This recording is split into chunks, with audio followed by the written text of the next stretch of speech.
Hello everyone, শীত তো চলে এসেছে। চিতই পিঠা আপনারা কে কে খেয়েছেন? এবার শীতের ন্যায় এবারও আমার শ্বশুরবাড়ি আমার শাশুড়ি মা চিতই পিঠার আয়োজন করেছে। আজকে শুধু চিতই পিঠা এবং দুধ চিতই দুটাই বানাবে। চিতই পিঠা আপনাদের কাছে কার কার ভালো লাগে অবশ্যই কমেন্ট করে জানাবেন। চিতই পিঠার মেন উপকরণ হচ্ছে এই ডোটা। এই ডোটা যত সুন্দর হয় চিতই পিঠার খেতে ততটাই সুস্বাদু হয়ে থাকে। এটা মূলত ডিম চিতই আমার জন্য বানাবে।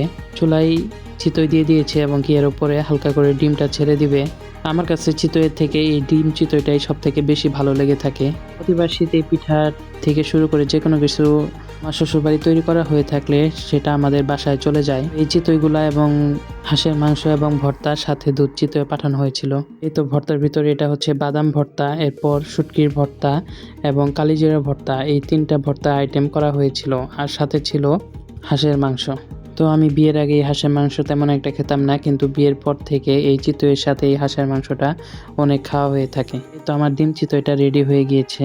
একদম গরম ধোয়া ওঠা চিতই পিঠা খেতে খুবই মজা লাগে। এই শীতে আপনারা কে কে চিতই পিঠা খেয়েছেন অবশ্যই জানাবেন, আর ভিডিওটি ভালো লাগলে শেয়ার করে দিবেন। ধন্যবাদ।